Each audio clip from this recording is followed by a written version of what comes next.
Buongiorno e ben ritrovati, primo appuntamento con l'informazione di Antenna 3, siamo come sempre puntuali alle 12 in compagnia fino alle 13:30 e poi ci sarà l'approfondimento del mercoledì con la CGIL.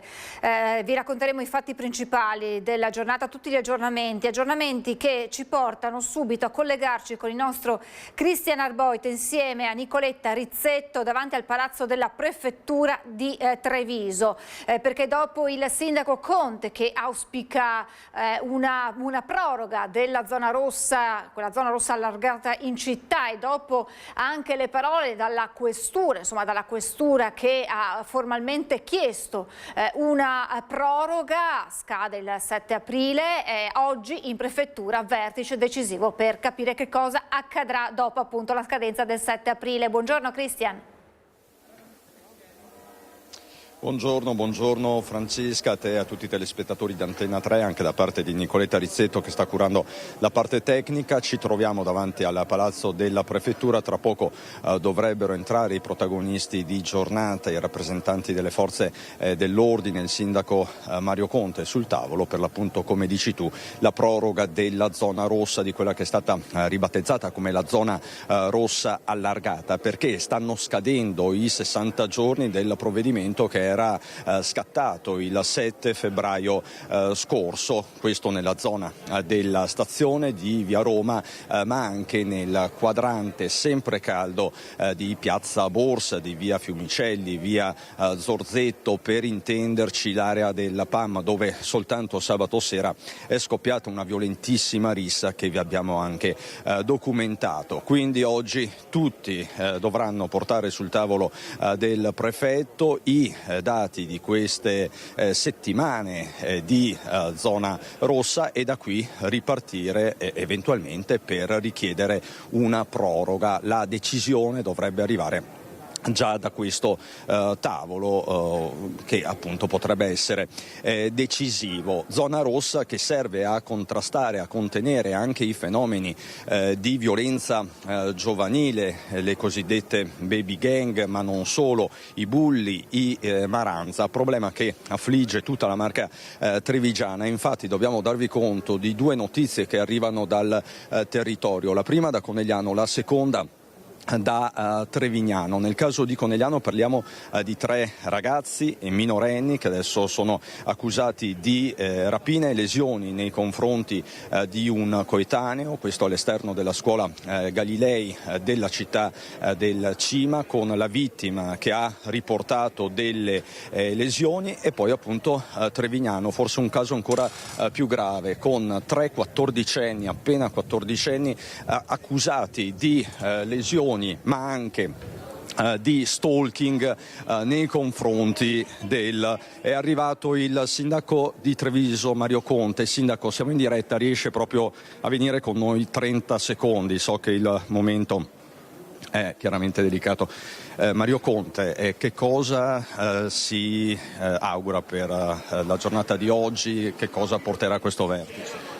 In realtà aspettiamo di capire cosa ci dirà il prefetto. Non lo so francamente se all'ordine del giorno ci siano le zone rosse, quindi attendiamo un attimo di capire quali saranno i temi che verranno affrontati. Certamente parleremo di sicurezza della nostra città, aspettiamo di capire sotto quale punto di vista. Anche in vista della Pasqua, quindi ponte e quant'altro, chiaramente la città sarà sorvegliata specialmente. Penso che oggi il tema cruciale sia esattamente questo, le festività e quindi il coordinamento degli aspetti relativi alla sicurezza. Quindi anche lei è in attesa di determinazioni, possiamo dire? Assolutamente sì. Grazie Sindaco. Mario Conte, buon lavoro. Quindi potrebbero essere tanti i temi sul tavolo, sicuramente di zona rossa si parlerà perlomeno a margine, anche perché il provvedimento, lo ripeto, è in scadenza. Ma dicevamo i fatti di cronaca dal territorio, da Conegliano a Trevignano, fatti gravissimi, ma appunto li illustra e li commenta il tenente colonnello Stefano Mazzanti, comandante del nucleo operativo dei Carabinieri di Treviso, che ha condotto queste due operazioni, e con l'intervista a Stefano Mazzanti Francesca ti restituisco la linea con Nicoletta Rizzetto.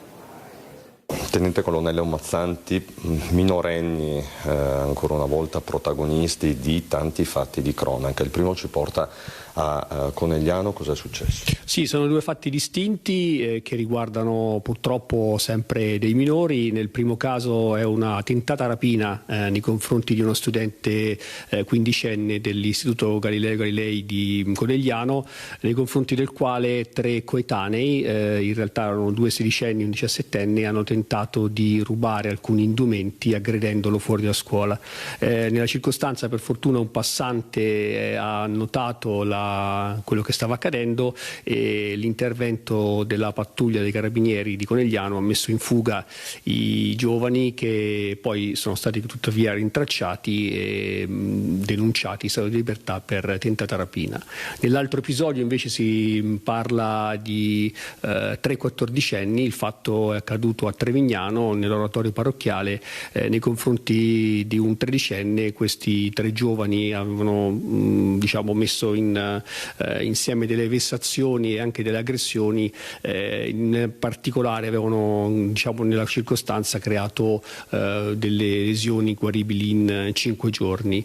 L'approfondimento investigativo poi invece ha consentito di far risaltare che nei confronti di 2 di loro c'era anche l'ipotesi accusatoria di atti persecutori, perché è saltato fuori che dal settembre 2025 questi giovani avevano messo insieme una serie di vessazioni nei confronti del ragazzo, tanto da ingenerargli anche uno stato di ansia che perdurava e perdura tuttora. Quindi abbiamo contestato questo tipo di reato a questi 2 minori. Noi mettiamo in campo tutta una serie di forze, ripeto, ogni giorno mettiamo circa 100 pattuglie sul territorio, e inoltre la nostra capitalità territoriale ci consente di ricevere, di scoprire questi episodi, di portarli alla luce, e in molti casi purtroppo si parla anche di minori, quindi quando si parla di questi soggetti provvediamo a deferirli all'autorità competente.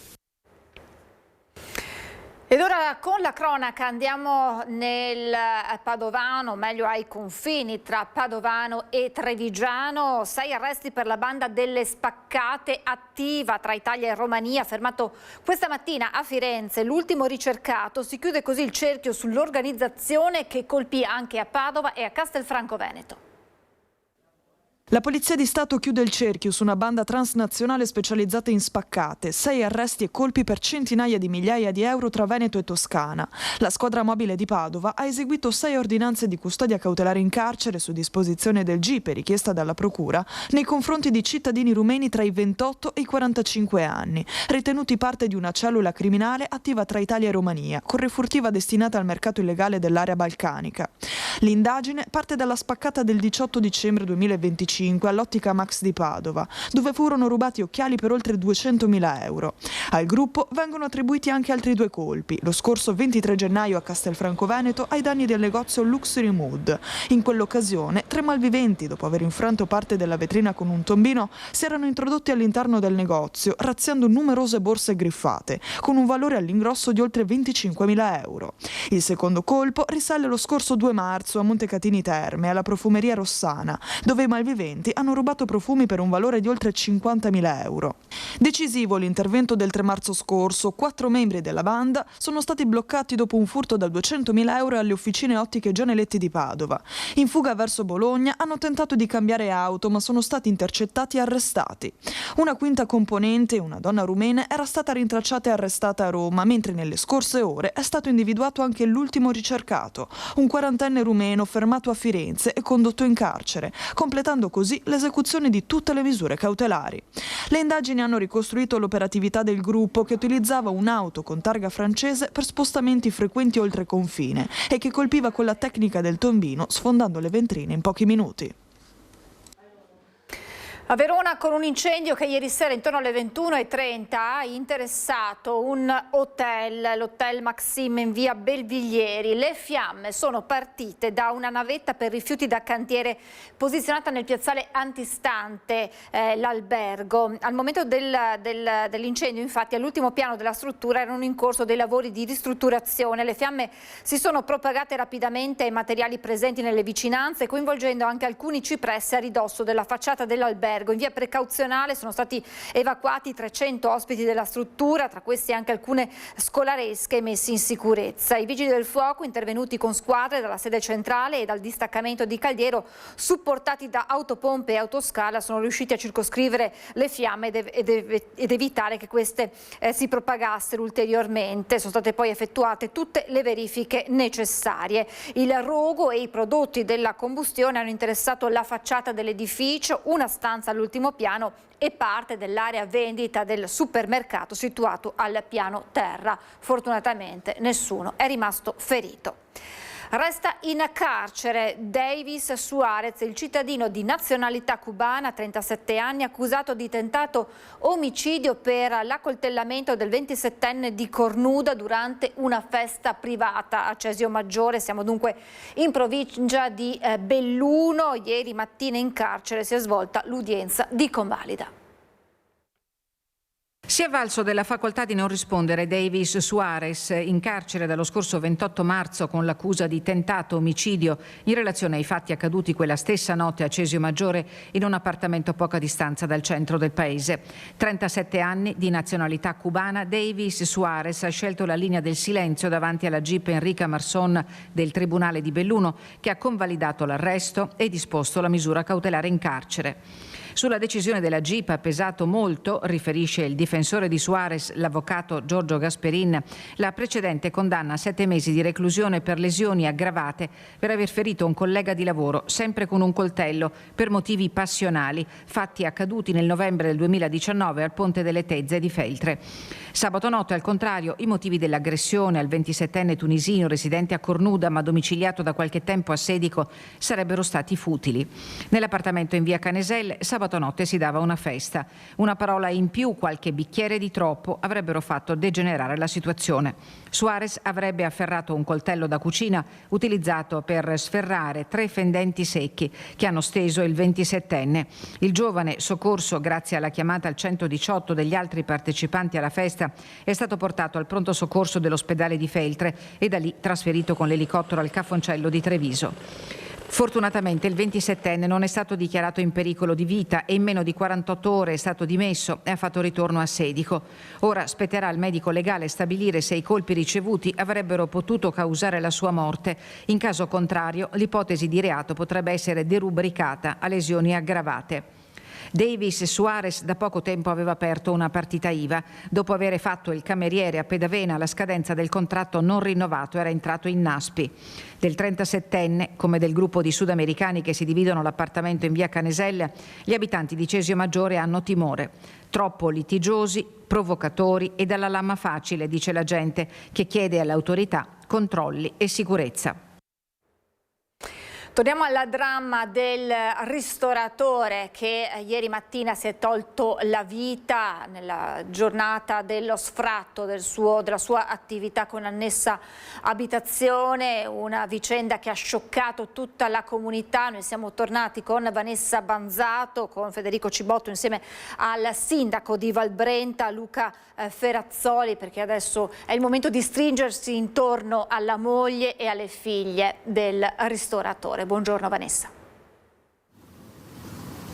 Buongiorno a te e a tutte le persone che ci stanno seguendo da casa. Sì, oggi è il giorno del silenzio, soprattutto perché davvero chiuso il locale, il cuore di San Nazario è completamente immerso in un silenzio fatto di dolore per quanto accaduto ieri con questo ristoratore di 79 anni che si è tolto la vita sparandosi un colpo di fucile al volto proprio mezz'ora prima che arrivasse l'ufficiale giudiziario per sfrattarlo sia dalla trattoria che dall'abitazione dove viveva con la moglie e una figlia. Però prima di entrare nel merito della questione, prima di dare la parola al sindaco Luca Ferrazzoli, che è qui con me, do una notizia che è arrivata poco tempo fa, un'altra notizia di cronaca, un'altra notizia drammatica, ennesimo infortunio sul lavoro avvenuto sul Monte Grappa. Siamo in territorio comunale di Romano Dezzelino, dove Egidio Bergamo ieri sera, mentre stava lavorando i suoi terreni agricoli,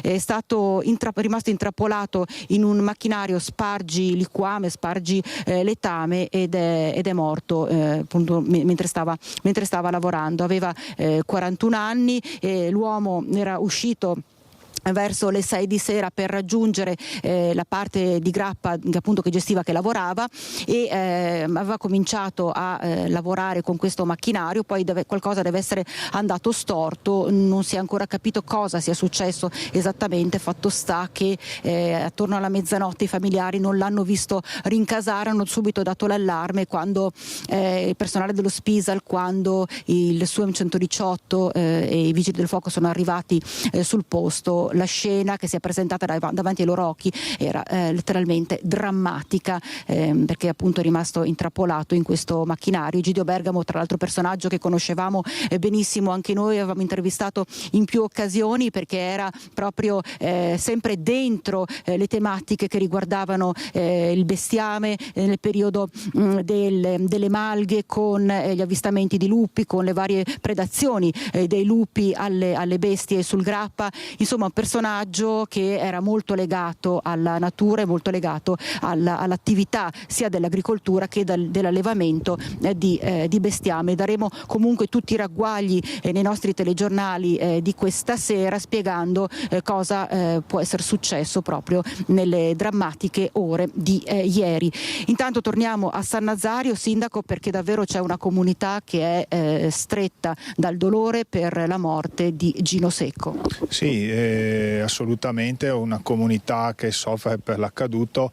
Un evento come questo ovviamente è una sconfitta per tutti, perché al di là di quelle che sono le legittime pretese civilistiche legate alla situazione dell'impresa commerciale, ovviamente quando si arriva a situazioni come queste è evidente che qualcosa non ha funzionato, ed è quindi profondo rammarico, senza ovviamente andare alla caccia di eventuali responsabili, perché non è questo il tema. Però insomma sono situazioni che lasciano comunque un segno in una comunità che vedeva comunque nella locanda di riferimento del proprio territorio un punto di ritrovo, un punto in cui c'è la memoria storica della comunità sostanzialmente. Adesso il comune come può essere vicino a questa moglie e queste figlie? Beh, noi abbiamo seguito la vicenda da vicino, sempre con l'assessore presente ad ogni accesso fatto dall'ufficiale giudiziario. Ovviamente per noi il tema, come diceva ben lei, c'era una questione legata all'impresa commerciale, all'attività commerciale, ma poi c'era anche un tema legato alla locazione abitativa.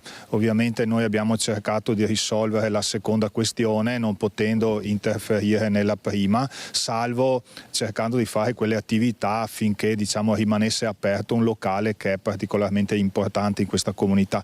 Quindi abbiamo cercato di dare sostegno per quanto riguardava la seconda ipotesi, però evidentemente quello che è accaduto non è tanto legato alla necessità e a un'emergenza abitativa, ma è legato all'identità della persona con la propria attività lavorativa, e quindi a fronte di un'ipotesi di privazione traumatica della stessa è evidente che ha innescato un meccanismo psicologico che ha portato all'accaduto.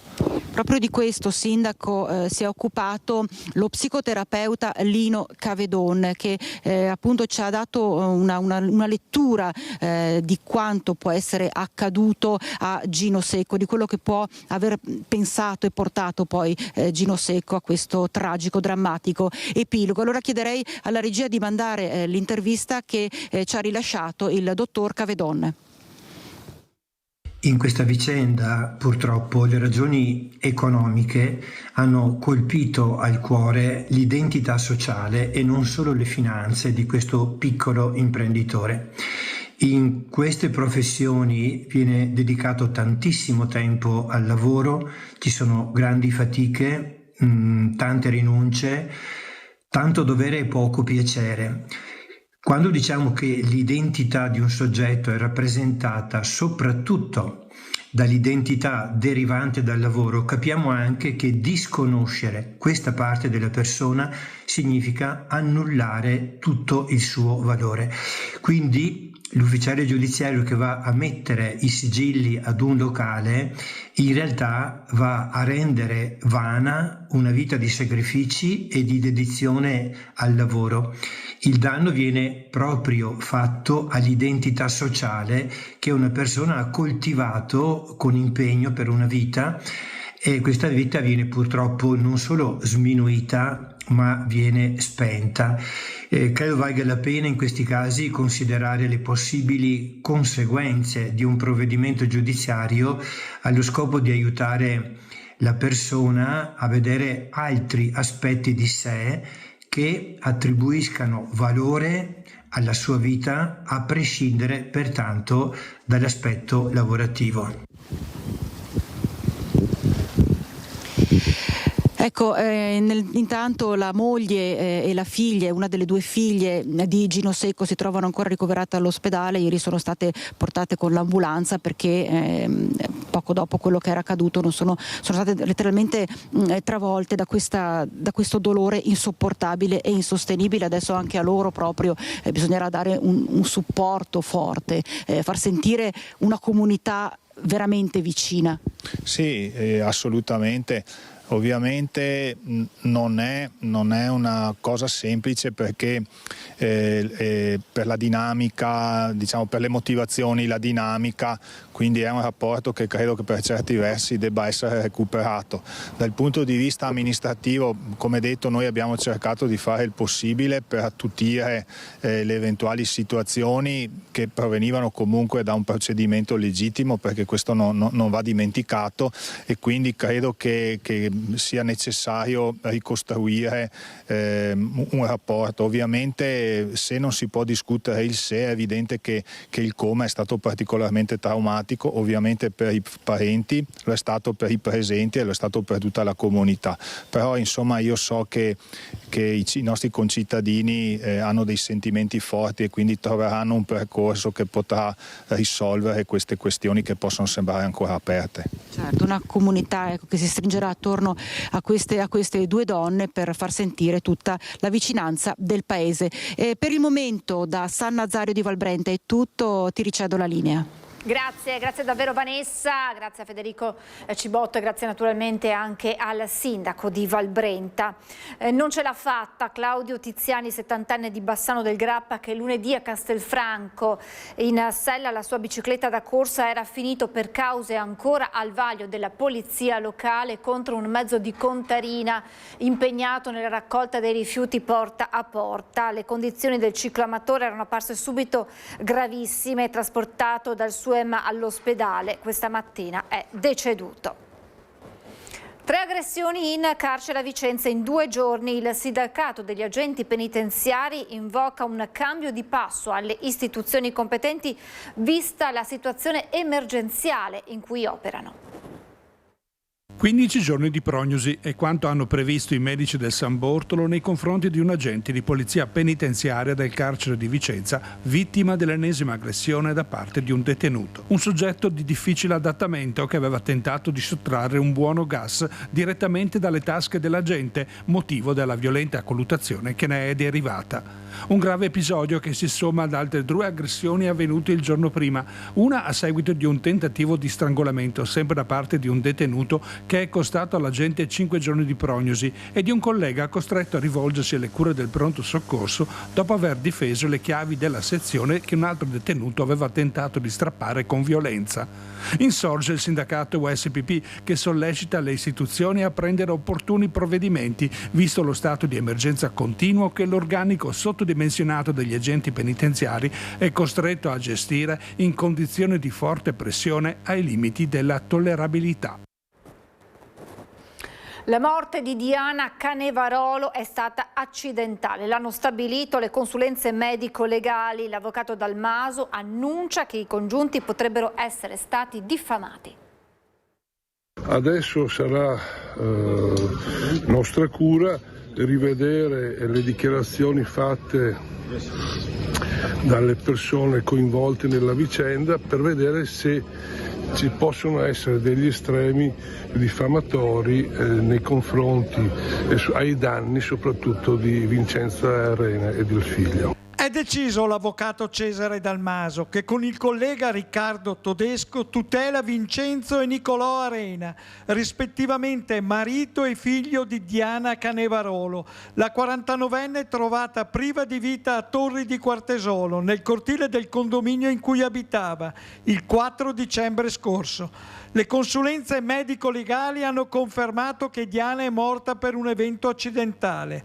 La ricostruzione della squadra mobile della questura, coordinata dalla Procura della Repubblica, indica che Diana è caduta da una panchina battendo la testa, un trauma compatibile con le lesioni riscontrate e sufficiente a provocare la morte.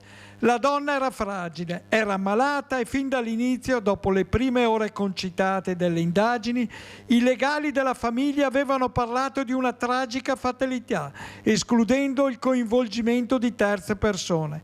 Certo, un testimone aveva riferito di voci sentite provenire all'alba dal cortile, ma le indagini avevano escluso la presenza di terze persone. Per i familiari resta il dolore. Adesso, come annuncia l'avvocato Dalmaso, c'è da verificare se ci sono state dichiarazioni diffamatorie, perché per il legale Dalmaso è chiaro che si è trattato purtroppo di un incidente fatale determinato dallo stato psicofisico della stessa. I sindaci della Carnia sul piede di guerra dopo la condanna del sindaco di Preone e del coordinatore della protezione civile comunale per la morte del volontario nell'estate 2023 colpito da un grosso albero mentre operava dopo un'ondata di maltempo. Ce l'ha sempre detto, 50 anni fa è nata la protezione civile regionale e nazionale. Noi oggi non vogliamo ricattare e dire che a 50 anni si chiuderà. Il caso Preone, con la condanna del sindaco e coordinatore della protezione civile, ha innescato una reazione a catena clamorosa. I sindaci della Carnia si sono riuniti d'urgenza convocando un consiglio straordinario per discutere le azioni da mettere in campo nell'immediato. Dopo un'ora di acceso e democratico confronto si è trovato l'accordo comune da attuare. La cosa fondamentale è che a 50 anni dalla tragedia del terremoto del Friuli, dove tra le macerie e la devastazione sorse quello spirito di volontariato e solidarietà che ha portato all'attuale protezione civile, come la ruota del destino, oggi la stessa potrebbe mettere la parola fine a questa magnifica esperienza di popolo. Noi in questo momento siamo fermi, come abbiamo già comunicato alla Sua Eccellenza il Prefetto, alla Regione, quindi siamo in attesa che qualcuno ci dica. Chiaro che in questo momento la scelta potrebbe essere anche sciogliere le squadre di protezione civile. In questo momento siamo in stand-by. Potrebbe anche succedere. Ma non è un'attesa infinita. No, è un'attesa, tant'è vero che noi in questo momento porteremo nei primi consigli comunali utili anche questa decisione che lo prenda la politica, non solo il sindaco, ma anche la politica del territorio comunale. Quindi porteremo all'attenzione dei consigli questa decisione. Se da parte della Regione apprezziamo il comunicato stampa che ha fatto il nostro governatore Massimiliano Federiga, l'assessore Riccardi per il lavoro svolto in questi mesi, però sappiamo anche l'inghippo che è successo con la protezione civile nazionale. Quindi noi pretendiamo quel rispetto che ci è dovuto per il ruolo di sindaci e di coordinatori volontari sul territorio della montagna carnica. E dalla Carnia partirà questo messaggio. La cerimonia dei 50 anni del terremoto, ormai il programma è già stato stilato dalla Regione. I gruppi comunali e i sindaci della Carnia non parteciperanno alle commemorazioni ufficiali. Certamente noi parteciperemo in forma privata o in altre date, in quel di Gemona o Venzone, o ricorrendo o sul territorio nostro della Carnia, magari a Tolmezzo, con una messa a ricordo delle vittime, perché noi giustamente le vittime le vogliamo ricordare, però un messaggio alla nazione, alla protezione civile nazionale è questo: il territorio della Carnia non vuole essere preso più in giro. Nel corso della seduta si è anche deciso di di avviare una raccolta fondi a favore del sindaco di Preone Martinis e del coordinatore della protezione civile Valente per le spese processuali. Sicuramente adesso valuteremo giustamente con il collega Andrea Martinis e con i suoi avvocati e quelli del coordinatore. Io sono il primo a dire assieme ai colleghi di aprire una sottoscrizione per far sì che queste spese vengano da subito assorbite dalla comunità locale, in questo caso anche speriamo quella regionale. Ancora un anziano vittima della strada nel Padovano, è accaduto ieri sera a Campodoro, dove è morta una 89enne investita da una moto. Ci racconta tutto in diretta Valentina Visentini insieme a Cristian Roque Allende. Buongiorno Valentina. Sì, buongiorno da Campodoro. Purtroppo ieri sera l'ennesimo incidente stradale, vittima ancora una volta un anziano una signora, in questo caso si chiamava Anna Polese, 89 anni. La signora stava attraversando la strada nel punto proprio dove ci troviamo noi adesso e stava rincasando. Ancora da chiarire la dinamica, ma una motocicletta guidata da un 42enne l'ha urtata, travolta, e per la signora non c'è stato nulla da fare. Sul posto sono intervenuti subito i carabinieri di Mestrino per i rilievi e l'elisoccorso che si è alzato da Padova, ma purtroppo, appunto dicevamo, per la signora non c'è stato nulla da fare. Ferito in modo lieve il 42enne motociclista che l'ha investito ed è stato portato in ospedale a Cittadella. Quindi la dinamica ancora da ricostruire. Quel che è certo è il grande dolore che lascia la signora Anna, molto ben voluta, mamma di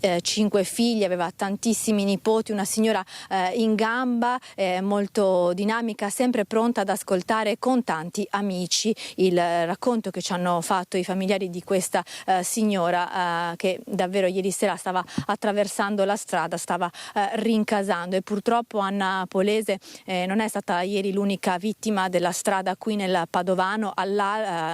Prima mattinata un anziano di 79 anni, Luigi Rosso, è stato travolto mentre era in bicicletta sulla strada che collega San Giorgio in Bosco a Fontaniva. Ma tornando qui a Bevadoro e al grande lutto, qui nella frazione di Bevadoro, nel piccolo comune di Campodoro, al grande lutto che ha colpito tutta la comunità, vi lasciamo e restituiamo la linea con la testimonianza e il ricordo di 2 vicini di casa che hanno fatto appunto della signora Anna, e poi la linea può tornare allo studio.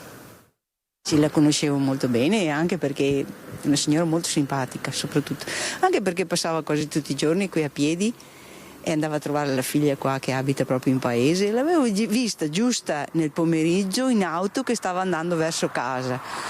Cioè è una cosa veramente inaspettata. Guardi, ho ancora un magone perché proprio non pensavo fosse lei. Lei ieri sera ha sentito qualcosa? Lei? Assolutamente niente, perché ero dentro casa e mio marito è venuto a casa e mi ha detto: guardi, deve essere successo qualcosa perché c'è confusione verso la strada. E siamo usciti in quel mentre che sono uscita, è arrivata l'ambulanza e si è fermata subito lì dove è successo il fatto, e a distanza di 5 minuti, non di più, è arrivato anche l'elisoccorso che si è atterrato lì nel campo vicino. Naturalmente la curiosità è tanta, ma soprattutto nel fatto che quando è vicino a casa così che succedono queste cose dispiace tanto, veramente, guardi, sono rammaricata veramente tanto. Senta, ma qua corrono le macchine perché abbiamo visto? Purtroppo la vede che c'è un dosso, c'è un limite di velocità, ma una buona parte non lo osserva. C'è un deterrente lì che non funziona da anni, ma purtroppo la velocità qui è impossibile. Ci sono delle auto che fanno urlare il motore quando passano. Qui hanno il coraggio di sorpassarsi in quel tratto di strada qui che vede, un sorpasso che a 100 metri c'è un incrocio. Quindi queste cose servono relativamente. C'è la persona come me che sono paurosa, diciamo fra virgolette, ma ci tengo alla velocità e quindi sto attenta. Proprio ci sono le persone che non mi interessa proprio per niente. Lei conosceva la signora Anna? Sì, la conoscevo bene. Abita qui vicino a noi, sempre stata una brava signora. Purtroppo Senta, ieri sera lei ha visto o sentito qualcosa? No, io non ho proprio visto niente perché sono rientrato a casa e ho visto la strada chiusa con tutta la gente e dopo sono andato fino a vedere, però non ho visto niente, non so niente. Grande dolore per la famiglia della signora Anna, che insomma era... Perché era una persona ancora in gamba, una persona abbastanza, autonoma diremmo. Qui si corre, vediamo le macchine sfrecciare, è una strada un po' pericolosa? Qua corrono tanto, corrono. Non rispettano i limiti qua nessuno. Ci sono quelle macchinette lì, non servono a niente. Questo è il problema. E queste dunque le voci, le testimonianze di chi abita nella zona di questa ennesima tragedia della strada che vede vittime ancora una volta degli anziani. Adesso a Vicenza con la Guardia di Finanza che ha effettuato una serie di controlli a tappeto nel settore dei carburanti concentrati sui distributori delle principali arterie della provincia. Vediamo il bilancio insieme a Luisa Bertini. Buongiorno Luisa. Sì, buongiorno a te, buongiorno ai nostri telespettatori. La Guardia di Finanza Berica ha potenziato i controlli per quanto riguarda i rincari dei carburanti, si è concentrata nelle direttrici principali, nelle strade principali di tutta la provincia, sia per tutelare i consumatori sia a tutela del mercato dei carburanti. Nel prossimo servizio vi mostriamo un breve bilancio di questi primi 3 mesi, il servizio. Intensificati i controlli della Guardia di Finanza in tutto il territorio provinciale, dal Vicentino al Bassanese, a tutela dei consumatori e della trasparenza nel mercato dei carburanti. Le fiamme gialle beriche hanno intensificato l'attività ispettiva lungo l'intera filiera distributiva dei prodotti energetici, concentrandosi sul controllo degli impianti di distribuzione nelle principali arterie stradali dell'intera provincia. Nello specifico sono stati condotti dall'inizio dell'anno circa 30 controlli, riscontrando nel 25% dei casi delle irregolarità.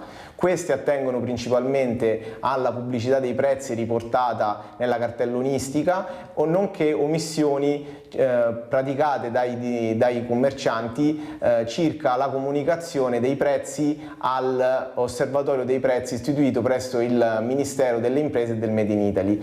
Le violazioni sono state da ultimo comunicate alla Prefettura di Vicenza, che è l'ente competente per l'irrogazione delle relative sanzioni.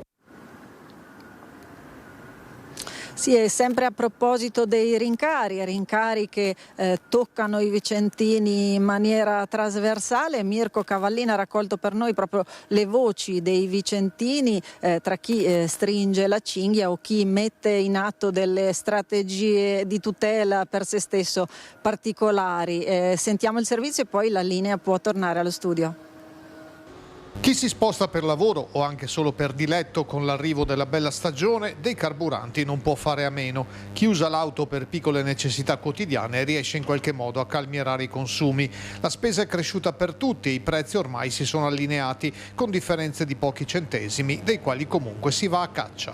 Affitto, bollette, benzina, mangiare, spese impreviste, caldaie, frigoriferi che si rompono, lavatrici, gomme da cambiare, la macchina al meccanico. Chi le considera queste cose? Siamo noi consumatori che ci rimettiamo a livello di tasche, a livello di budget familiare rispetto a questo incaro che è esagerato ed è in continuo aumento. Di solito facevo il pieno, adesso faccio 20 euro sperando che cali. L'ultima volta che ho fatto così è cresciuta e quindi questo è il risultato. Tra una settimana finisce anche lo sconto al cibo. Esatto, e crescerà ancora di più, ma comunque vabbè, qualcosa faremo. Sostanzialmente non è cambiato molto, perché comunque l'auto ti serve, la utilizzi per lavoro e di conseguenza devi utilizzarla. Certo, guardi un po' i prezzi alla pompa dove conviene un po' di più. Cerco di fare il minimo possibile di benzina, di gasolio. Quant'è la misura? Adesso ho fatto il pieno perché ero a metà serbatoio, ma cerco di andare a piccoli step. Cerco di usare meno la macchina e di consumare meno. E consumare meno, cioè guidando? Vado più piano, tengo la macchina a giri più bassi e cerco di usarla meno. Alla fine però il conto va ben oltre i 100 euro, denaro sottratto ad altre spese. E ci sono anche situazioni di carburante esaurito, non tanto ci viene spiegato per eccesso di richiesta, quanto per assenza di rifornimento. E così i clienti vanno altrove a caccia del prezzo meno caro. È il momento di fermarci per qualche minuto di pubblicità, tra poco.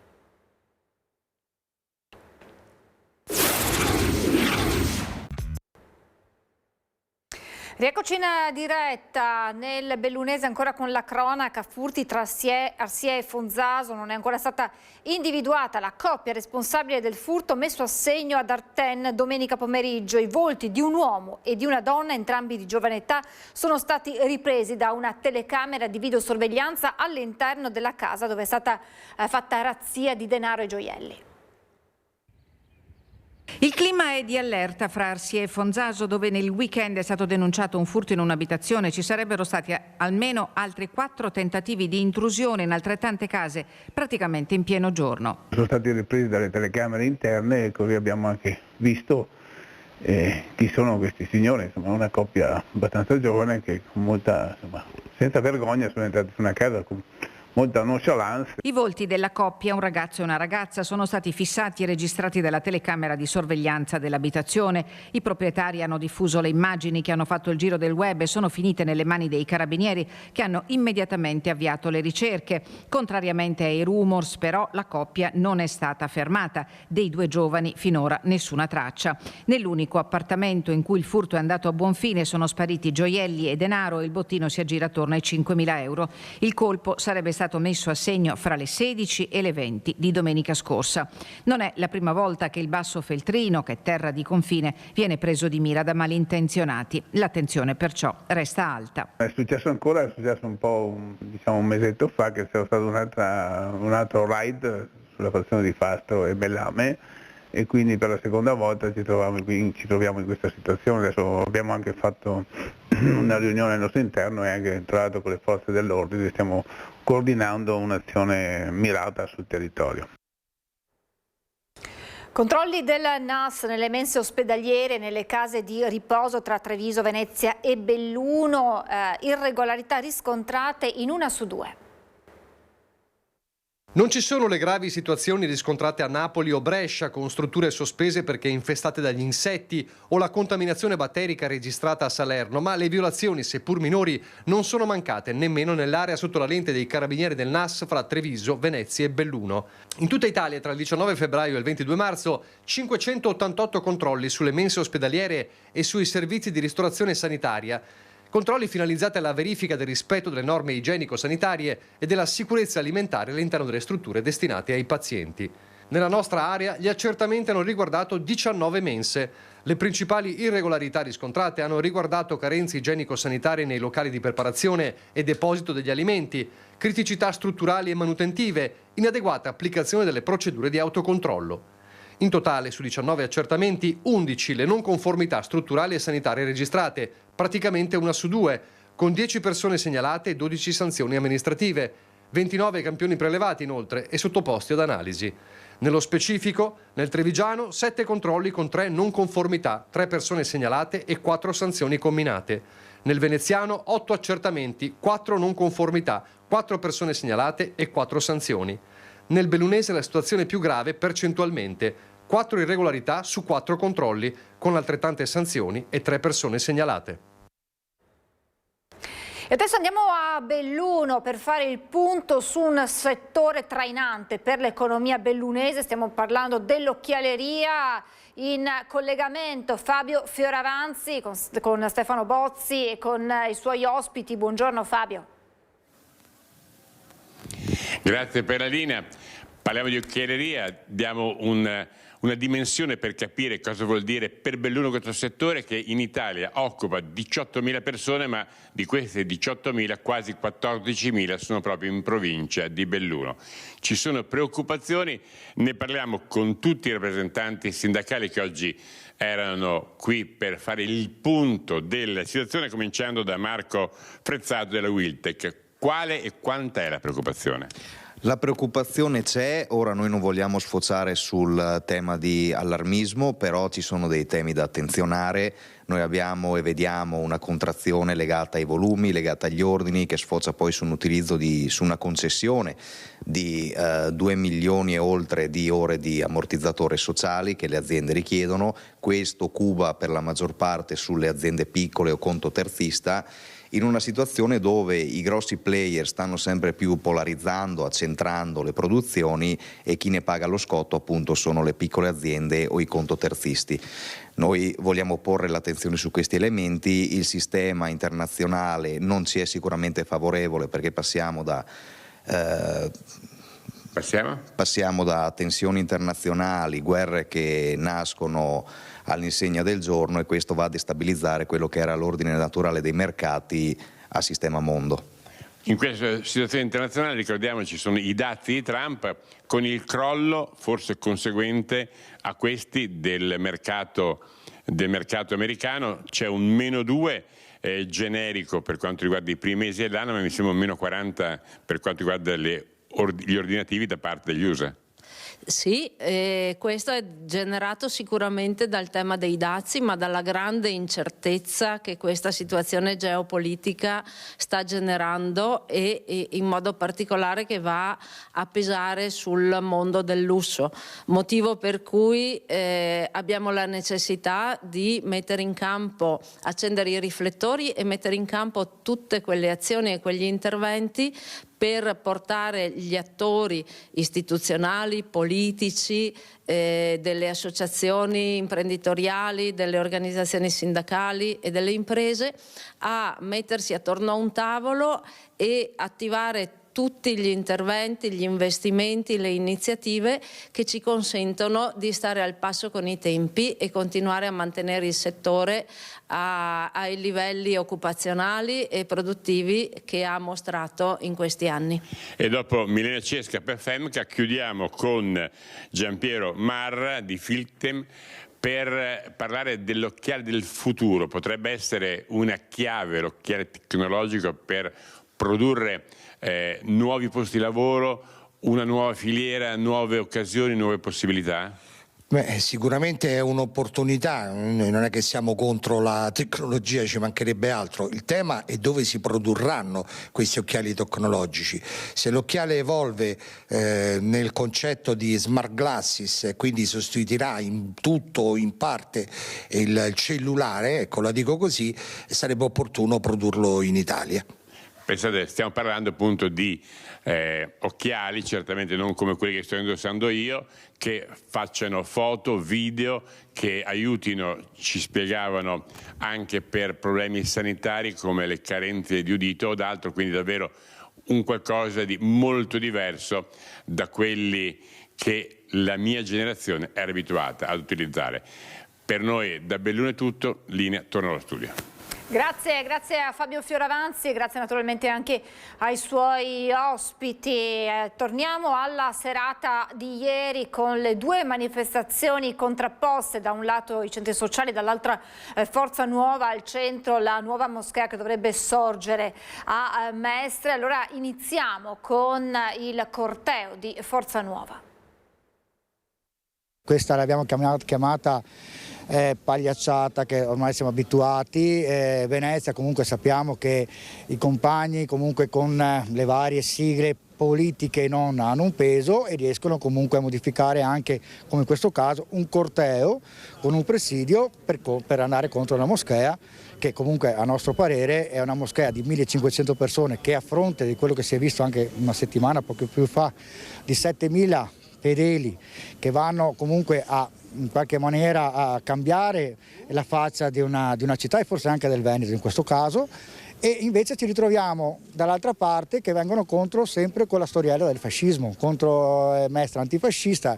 Qua non è più un discorso del fascismo o non fascismo, non siamo qua perché quello che sta succedendo a Mestre, tra l'altro una cosa, uno scandalo politico a nostro parere, perché comunque Prince era dentro alle liste comunali di Mestre proprio con Fratelli d'Italia, quel Fratelli d'Italia che fa lo scambio di voti con 4.000 voti che doveva portare su Prince, in automatico doveva andargli la concessione della moschea. Sì, scusa, la gravità è appunto questa, che tutti vanno a caccia dei voti degli stranieri, sia la destra che la sinistra, e i compagni oggi che fanno il loro sporco lavoro e la questura ovviamente che si piega quando alzano la manina, che poi sono 100-150 persone. Io quando venivo a Mestre non ci potevo neanche venire 10 anni fa, che c'era 500, 700, 800 persone. Cosa succede? Che la destra e la sinistra vanno a caccia di voti. La destra voleva candidare un bengalese in cambio di fargli costruire la moschea per beccare centinaia di migliaia di voti, 4.000 voti, centinaia di migliaia no, 4.000 voti qua a Mestre, e alla fine è stato smascherato da Forza Nuova, quindi in fretta e furia Fratelli d'Italia, i camerati di Fratelli d'Italia, che oggi i compagni difendono perché sono qui contro di noi e quindi a favore della loro moschea, i camerati di Fratelli d'Italia l'hanno scaricato e probabilmente questo si candiderà col PD magari. Quindi noi di Forza Nuova, che siamo da sempre contro la presenza islamica in Italia, io ho fatto la galera per, vi ricordate, l'irruzione a Telenuovo con Ade Smith, parliamo di 30-35 anni fa, sono ancora qui per dire che l'Italia, e Mestre in questo caso, è cristiana e non musulmana. E poi il corteo dei centri sociali, sentiamo le voci raccolte sempre da Anna Maria Parisi con Simone Merlo. I neofascisti che arrivano in città, nonostante avessimo votato in Consiglio Comunale un ordine del giorno all'unanimità e sottoscritto da tutto il Consiglio Comunale, compresi Fratelli d'Italia, Forza Italia, la Lega, i Fucsi e ovviamente tutte le forze di opposizione, per dire che manifestazioni neofasciste non si potevano fare in città. E la cosa particolare è che quell'ordine del giorno era nato dopo l'assalto alla CGIL di Roma, per il quale sono stati condannati molti esponenti legati a Forza Nuova.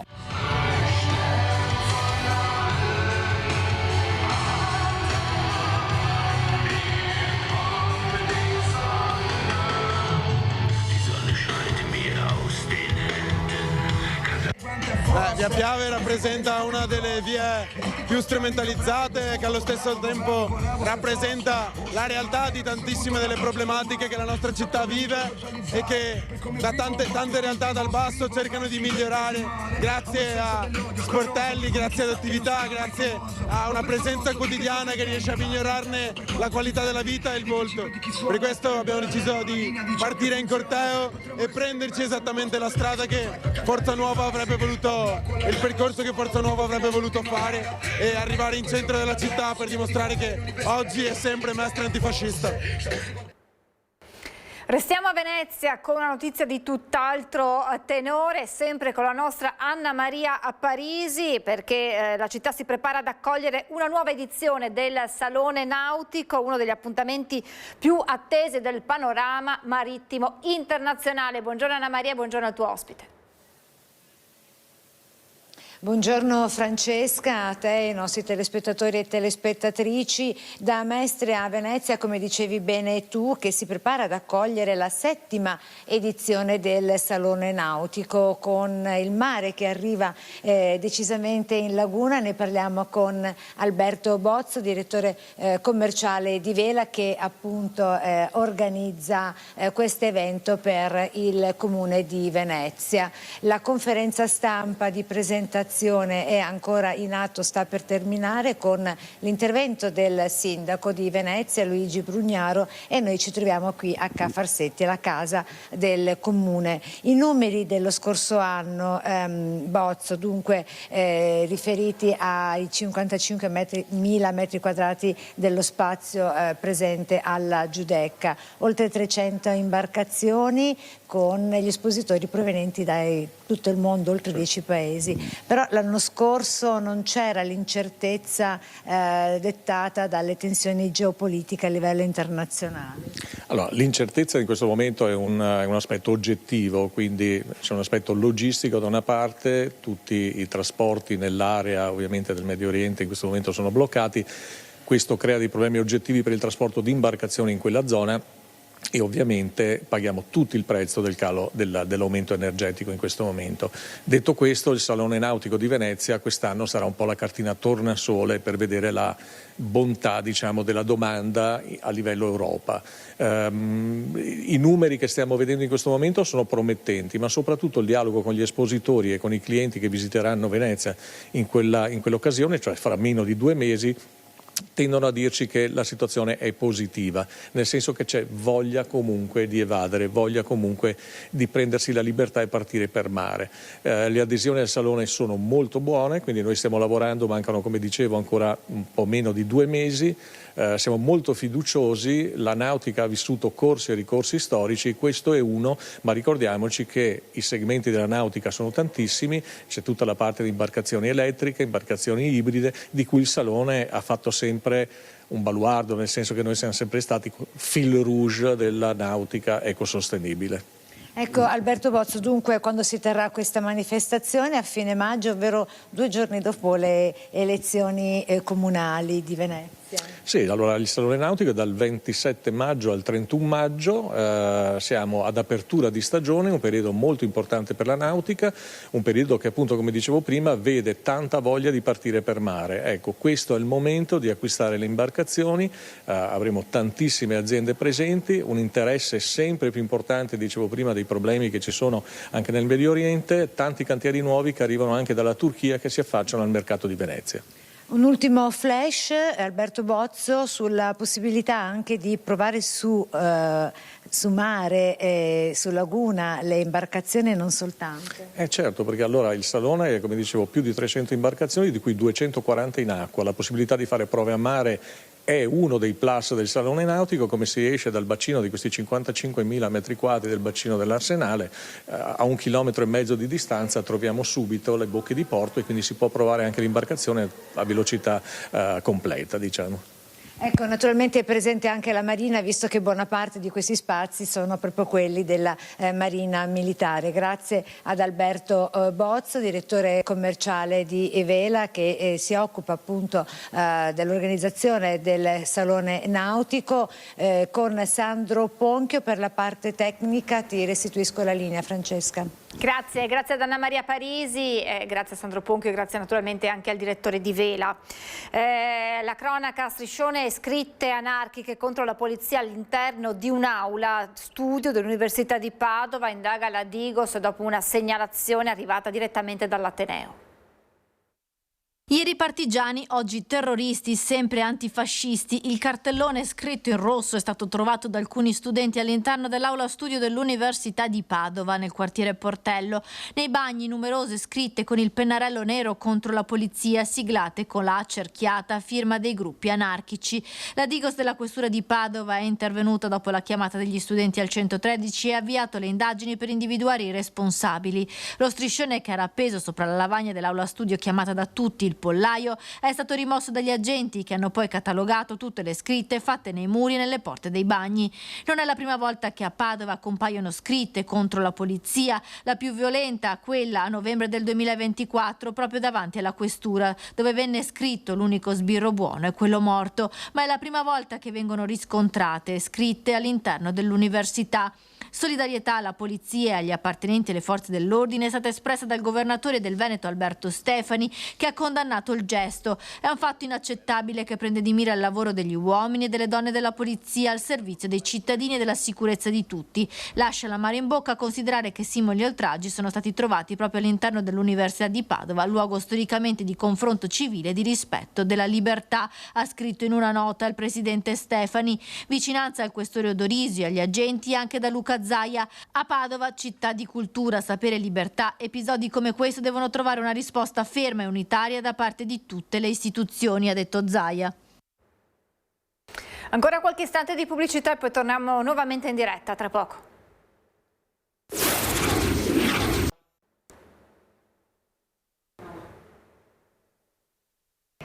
Siamo rientrati in diretta, vi avevamo raccontato in apertura del vertice in prefettura a Treviso per decidere del futuro della zona rossa allargata, in scadenza il 7 aprile, allora il vertice si è concluso. Andiamo subito da Christian Arboit per capire l'esito. Buongiorno nuovamente Christian. Buongiorno di nuovo a te Francesca, lo possiamo dire e confermare, la zona rossa a Treviso sarà prorogata per altri 60 giorni, e questo da martedì 7 aprile, subito dopo Pasqua. Ce lo ha confermato poco fa il sindaco di Treviso Mario Conte, che ha anche rivelato come siano stati 15 provvedimenti di allontanamento che sono stati effettuati nel corso di questi 2 mesi di applicazione della misura. La zona rossa resta allargata, quindi vale sia per il quadrante della stazione, per il quadrante di Via Roma, sia per il quadrante altrettanto caldo di Piazza Borsa, Via Fiumicelli, Via Zorzetto, dove tra l'altro sabato sera si è registrata l'ultima grave rissa, con 2 provvedimenti di allontanamento e 2 denunce proprio per rissa. Ma chiaramente torneremo su questa novità importante per la città anche nel corso dei nostri telegiornali. Per il momento da Piazza dei Signori è tutto, con Nicoletta Rizzetto ti restituisco nuovamente la linea. Grazie davvero Cristian, grazie per questo importante aggiornamento, e poi questa sera tutte le voci anche raccolte su questa importante novità per la città di Treviso. Noi voltiamo pagina, parliamo di una malattia rara definita, e adesso capiremo perché, la grande imitatrice. Lo facciamo insieme al professor Luca Frulloni, direttore dell'unità operativa complessa di gastroenterologia dell'azienda ospedaliera universitaria integrata di Verona, nonché presidente della Società Italiana di Gastroenterologia. Buongiorno professore, grazie per essere con noi. Buongiorno a voi e grazie dell'invito.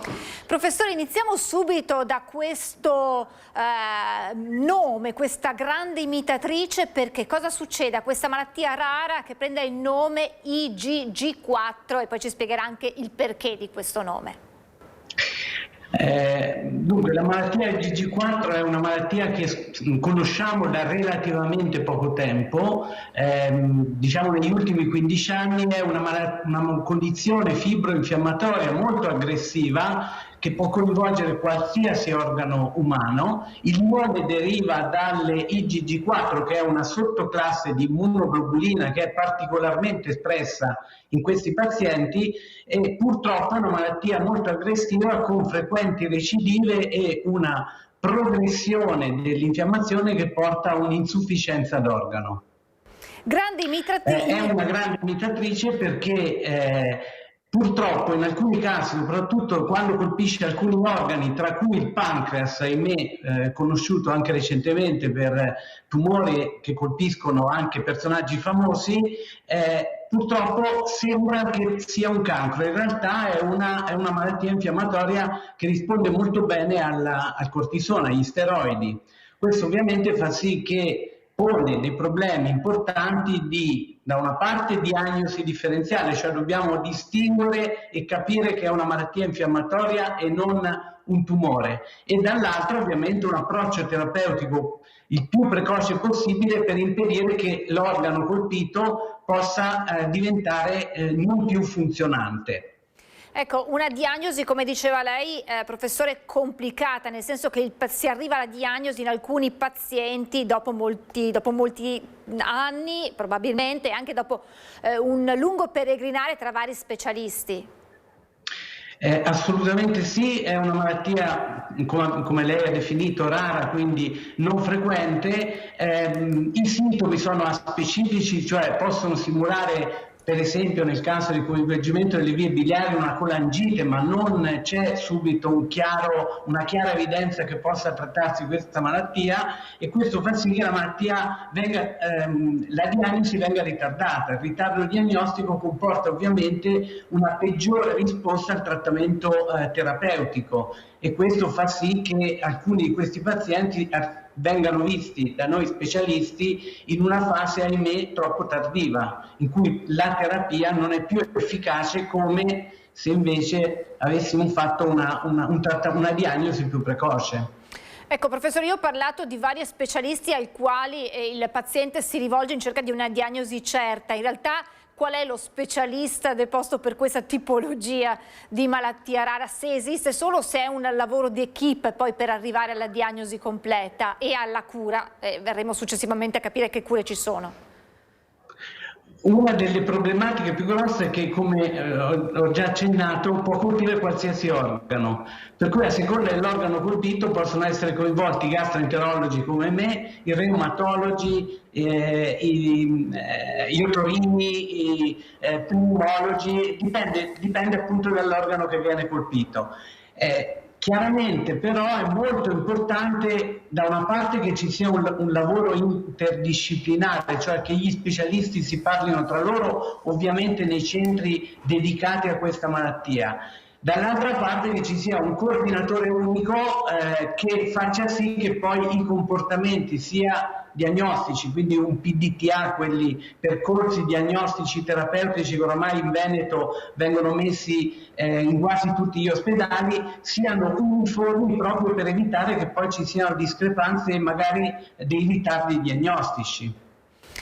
Immaginiamo che questo abbia certo delle conseguenze dal punto di vista fisico ma anche psicologico, la frustrazione di non sapere di che cosa si soffre con quelle che sono poi le conseguenze della malattia, quindi è proprio una sofferenza fisica ma con un impatto emotivo profondo. Come dico spesso ai miei pazienti, non è tanto la gravità della malattia, è la conoscenza della malattia, cioè la condizione che rende il paziente più psicologicamente alterato è proprio la non consapevolezza della malattia di cui soffre, la non diagnosi. E per questo questa malattia necessita di un approccio molto specialistico e soprattutto molto precoce per evitare appunto che il paziente da una parte faccia numerose visite anche con molti specialisti, dall'altro che vada incontro a sindrome depressive a volte anche importanti proprio perché non si riesce a capire qual è il motivo dei sintomi che il paziente lamenta. Do due dati. In Italia si stima, sottolineo si stima, una prevalenza di circa 5 casi ogni 100.000 abitanti. In Veneto una stima proporzionale suggerisce circa 250 persone. Chiaramente è un dato approssimativo perché non esiste un registro effettivo e dunque probabilmente c'è un sommerso, mettiamolo tra virgolette, di pazienti affetti da questa malattia rara ma che non ne sono ancora a conoscenza. Assolutamente sì, si stima che la malattia sia largamente più frequente di quello che appunto dicono i numeri, proprio perché probabilmente sono molti pazienti, soprattutto magari con malattie non più lievi, non così gravi da essere diagnosticati rapidamente, e questo fa sì che, per esempio, io parlo da presidente della Società Italiana di Gastroenterologia, stiamo cercando di mettere a punto il registro nazionale in maniera da poter almeno avere dei dati anche clinici rilevanti che fanno sì poi di poter migliorare sia gli aspetti diagnostici che quelli terapeutici dei pazienti che soffrono di questa malattia. Anche perché sappiamo, professore, che quando si parla di malattia rara i numeri contano anche nella fase della ricerca e insomma dell'intervento in questo caso per la cura del paziente. Quindi avere dei dati per quanto poco più certi possibile ha il suo peso, non è solo una statistica. Proprio sì, soprattutto metterli insieme, cioè riunirli proprio per avere le idee più chiare, potrei dire, e quindi non basarci solo sull'esperienza di pochi e far sì tra l'altro che la conoscenza venga anche mandata a centri meno specialistici che possano in questo modo approcciarsi meglio alla malattia.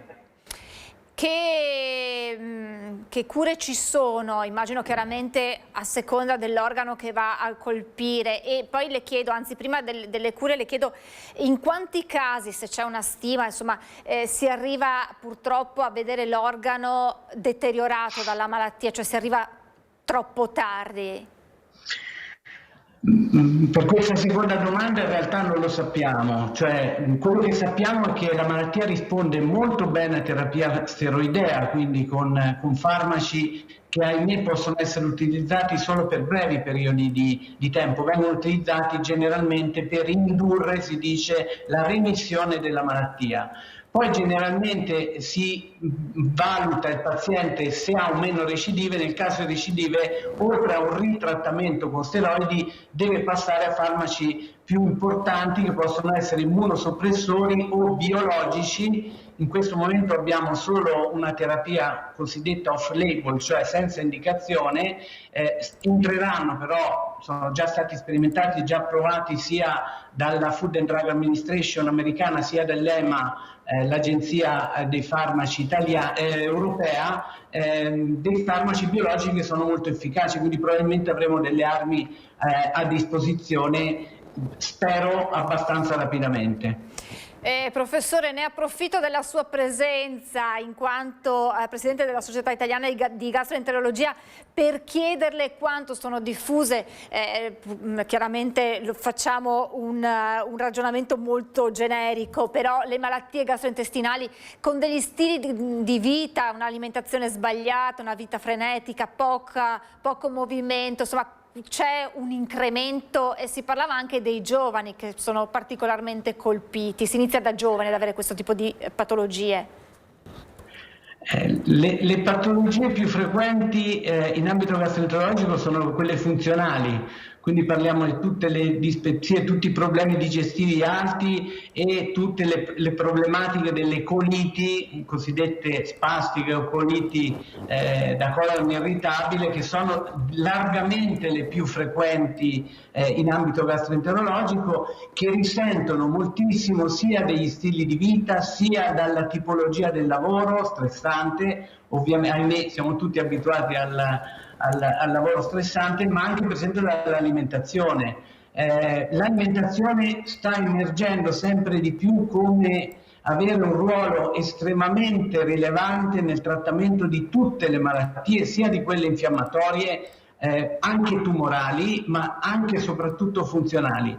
Questo fa sì, per esempio, che la mia società abbia aperto un capitolo di nutrizione clinica che serve proprio a capire e a sponsorizzare anche stili di vita, anche alimentari, quindi oltre che ovviamente abitudini voluttuarie che devono essere limitate, penso all'alcol e al fumo soprattutto, proprio perché ci rendiamo conto che questi aspetti sono molto rilevanti nella patologia del tratto gastrointestinale. Abbiamo parlato di questa malattia rara, IgG4, di cui il 4 aprile si celebra la giornata mondiale. Un passo in più, professore, per sensibilizzare e per conoscere, saperne un po' di più. Sì, devo dire gli americani su questi sono fortissimi come sempre. È partita dagli Stati Uniti questa campagna, anche questa data che è stata trovata proprio per sensibilizzare soprattutto l'ambiente scientifico, ma anche ovviamente i pazienti all'importanza anche di trattare queste malattie che sono rare, non così rare. Io penso che nei prossimi anni ci accorgeremo che sono più frequenti di quanto pensiamo, ma soprattutto per sensibilizzare il pubblico anche ad andare da specialisti che possano in qualche modo, nel caso in cui si abbia questa malattia, trattarla diagnosticarla, ma soprattutto trattarla nel migliore dei modi. Professore, io la ringrazio davvero tantissimo per questo intervento, per averci fatto conoscere questa malattia e insomma sperando che possano esserci passi ulteriori per arrivare ad una diagnosi quanto mai precoce. Grazie al professor Luca Frulloni, direttore dell'unità operativa complessa. Grazie davvero professore e buon lavoro, e spero di avere altre occasioni per avere la nostra ospite, al professor Luca Frulloni. E noi ritorniamo alla cronaca, alle nostre notizie. A Mestre Marghera, boom di stranieri e affari illeciti. Ecco il racket delle residenze, il business invisibile dietro ai permessi di soggiorno. Dove ci sono appartamenti abitati da 9, 10, 15 persone, perché è evidente che non è possibile subaffittare a così tante persone, e solo l'elemento, la strategia, ecco, la tecnica della dichiarazione di ospitalità può aggirare questi vincoli, e lì si annida la criminalità. Si chiama Racket delle residenze, accade in particolare a Mestre e a Marghera, dove la popolazione dei residenti stranieri negli ultimi 20 anni, a partire dal 2002, è cresciuta rispettivamente del 631% e dell'867%, come da studio di Ca' Foscari, commissionato da Fondazione Pellicani e documentato dai dati di Veneto Lavoro. Un vero record, così come la cifra pagata dai cittadini stranieri per una lettera di ospitalità al fine di ottenere o rinnovare il permesso di soggiorno in vista di un lavoro. Sui 1.200 euro all'anno, cui vanno ad aggiungersi non meno di 500 euro mensili per un posto letto in un appartamento, il più delle volte condiviso con sconosciuti. Qualche migliaio di euro poi complessivamente, perché molto spesso oltre alla redazione della dichiarazione di ospitalità da allegare alla richiesta di rilascio del permesso di soggiorno o di rinnovo di permesso di soggiorno, poi quella abitazione stabile per poter continuare a esistere richiede una pattuizione o comunque una dazione di denaro, è evidente. È il mercato grigio dell'alloggio, dove la residenza diventa una merce necessaria per lavorare e restare in regola. La questura sappiamo che sta approfondendo le questioni. I controlli spettano al comune e alle forze dell'ordine, tra cui polizia locale, polizia di Stato e guardia di finanza, ma tra paura di denunciare verifiche difficili, il sistema continua a prosperare. Il messaggio alla prossima amministrazione comunale. Indire una consulta permanente, un tavolo permanente tra istituzione e rappresentanti dei cittadini o comunque amministratori di condomini, anche magari con un sistema di whistleblowing dove possano essere vagliate e analizzate tutte le situazioni di criticità, in modo tale che poi l'istituzione comunale possa utilizzare la forza di polizia di prossimità per effettuare questi controlli. A Malo proseguono le indagini per identificare gli autori del biglietto contenente minacce di morte rivolte al sindaco. Nel comune erano in corso controlli preventivi contro spaccio e vandalismi ad opera di baby gang. Continueremo su questa strada perché ritengo che chi crea o pensa di creare pressione o inviare messaggi intimidatori al sottoscritto ha sbagliato proprio piano. Non accettiamo nessun tipo di intimidazioni alle istituzioni, a maggior ragione al sindaco, il primo rappresentante dell'ente a tutela della sicurezza dei cittadini. Moreno Marsetti non fa sconti a nessuno e assicura che le forze dell'ordine sono già sulle tracce degli autori del biglietto lasciato sul parabrezza della sua auto con la minaccia di farla esplodere. I carabinieri stanno svolgendo un ottimo lavoro per quanto riguarda il ritracciare e rimappare un po' anche tutti i percorsi che ho fatto con il veicolo, con il mezzo, e di fatto è un lavoro che è impegnativo e che sicuramente darà i suoi frutti. Non è una cosa semplice, nel senso che questi si muovono anche abbastanza in modo organizzato, conoscono bene dove sono i punti delle telecamere e quindi sanno come muoversi. Nel frattempo al primo cittadino continuano ad arrivare numerosi messaggi di solidarietà, tra questi quello del segretario del suo partito, Matteo Salvini, a cui il primo sindaco musulmano d'Italia risponde con una richiesta precisa. Io credo che ci vuole la certezza della pena e dare più possibilità alle forze dell'ordine di applicare quello che era il vecchio registro che ahimè a volte anche usa la forza per reprimere questi tipi di gesti. C'è una petizione sulla remigrazione adesso, per esempio, è d'accordo? Io sono d'accordo con chi di fatto delinque e comunque commette reati sul nostro territorio di rimandarli a casa, perché di fatto devono scontare le loro pene nei loro paesi. Restando nel Vicentino, ma andando a Monticello, Conte 8, anche qui bande di adolescenti aggressive che si rendono responsabili di vandalismi. I residenti di Via Volta hanno chiesto al sindaco di rimuovere le panchine per rendere il parco inospitale. È l'ultima cosa che vorrei fare, perché è proprio antipatico rimuovere delle panchine che sono state installate anche recentemente appositamente per il benessere, per il tempo libero di tutti i cittadini, e quindi l'occupazione quasi in massa da parte di ragazzini di una cosiddetta baby gang che disturbano, sporcano, disturbano tutto il vicinato. Preoccupati per quanto accade nella zona, i cittadini hanno inoltre consegnato al sindaco una petizione segnalando gli episodi più eclatanti. Segnalano disturbi giorno e notte, con petardi, per esempio nel periodo delle festività, petardi, addirittura bombe carta. Sono minorenni per lo più, siamo preoccupati però perché il gruppo sta crescendo e arrivano ragazzi anche da altri comuni e quando il gruppo è grosso diventa veramente minaccioso. Allertate le forze dell'ordine che stanno eseguendo controlli mirati,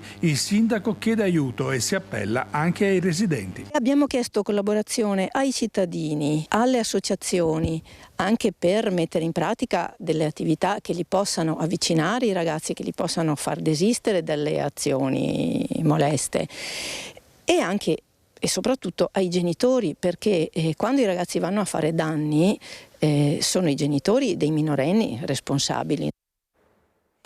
Abbiamo parlato dei controlli della Guardia di Finanza sul fronte carburanti, visto il continuo aumento dei prezzi. Allora Autostrade Alto Adriatico è pronta a ridurre il prezzo del carburante nelle aree di servizio delle sue tratte di competenza.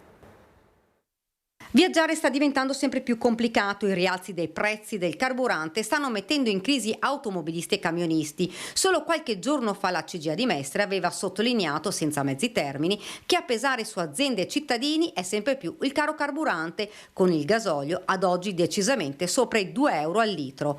Particolarmente preoccupati sono gli autotrasportatori, che hanno ammesso come senza un intervento il settore rischi il collasso. Così il concessionario che gestisce la rete autostradale del Veneto si è detto disponibile a ridurre i costi del carburante per una durata di 20 giorni fino a 5 centesimi al litro, che si aggiungeranno alla riduzione di 25 centesimi approvato dal Consiglio dei Ministri con decreto legge il 18 marzo scorso. Insomma, andare alle pompe di benzina nelle tratte di competenza A4 Venezia Trieste, A28 Portogruaro Conegliano, A23 Udine Sud Palmanova, A34 Villesse Gorizia, A57 tangenziali di Mestre fino al Terraglio costerà meno. Un modo per dare il proprio contributo alla situazione contingente al fine di venire incontro all'utente e di massimizzare i benefici. Con questa azione coordinata con le altre concessionarie autostradali intendiamo sostenere l'intervento del governo e dare un segnale di vicinanza alle migliaia di famiglie, lavoratori e pendolari che attraversano la nostra rete autostradale, una delle più trafficate in Italia e in Europa, soprattutto in un periodo come quello del Ponte Pasquale, contrassegnato da un incremento dei transiti, spiega il presidente di Autostrade Alto Adriatico Marco Monaco, che ricorda come la stessa società sia impegnata da anni anche nel contenimento dei pedaggi autostradali fermi dal 2018 a favore degli utilizzatori dell'autostrada. Inaugurata a pochi passi dall'ospedale di Padova la casa di accoglienza per i pazienti trapiantanti di midollo. 3 camere da letto doppie, 3 bagni, una cucina, stanze accoglienti per accompagnare i pazienti che hanno subito un trapianto di midollo nei giorni seguenti l'intervento. È stata riaperta la casa di accoglienza Caro Manin, che ospiterà gli ammalati in cura alla clinica di ematologia di Padova. Il taglio del nastro in via Gabelli, a pochi passi dall'ospedale. Da diversi anni questa era la sede dell'AIL di Padova. Prima era stato alloggio per i familiari dei bambini in cura alla clinica oncoematologica.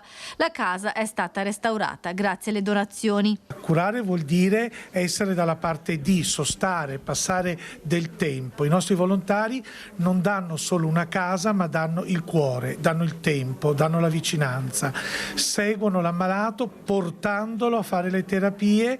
Quando farà il trapianto saranno qui, anche se hanno bisogno di aiuto, di cibo, di un sostegno. Le case di accoglienza sono un ponte tra l'ospedale e la vita e sono luoghi fondamentali per la cura e la degenza post-intervento, ha spiegato il professor Livio Trentin, direttore dell'unità operativa complessa di ematologia. Per il programma di trapianto metropolitano che abbiamo messo in piedi con Mestre ormai da 2 anni è indispensabile avere un'allocazione per i pazienti subito dopo che sono stati dimessi, perché loro devono venire almeno 2 o 3 volte a settimana a controllo da noi per esami, per visite, per tutto quello che serve. Partigiano e rivoluzionario a Cuba, l'unico europeo ad aver combattuto con Fidel Castro e Che Guevara. La leggendaria vita del trevigiano Gino Donè-Paro, raccontata in un libro presentato a San Donà di Piave, dove è morto nel 2008.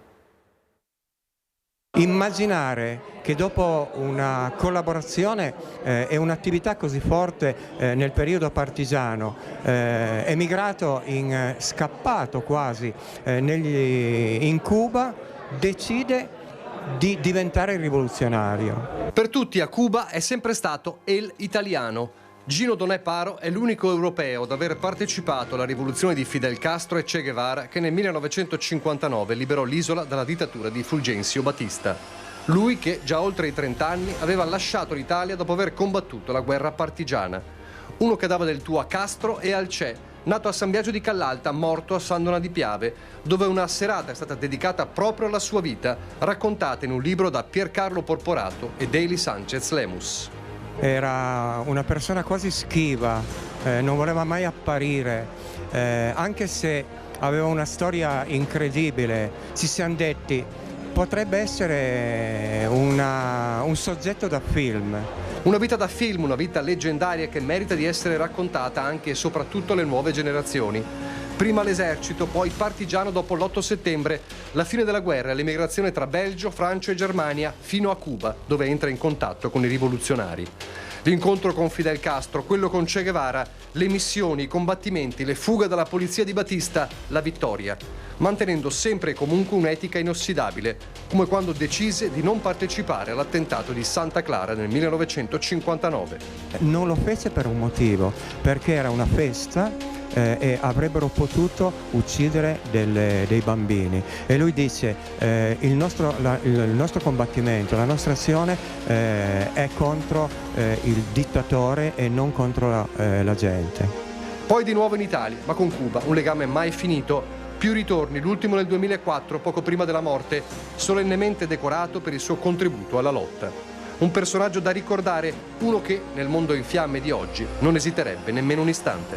E secondo me si metterebbe di nuovo a fare il rivoluzionario.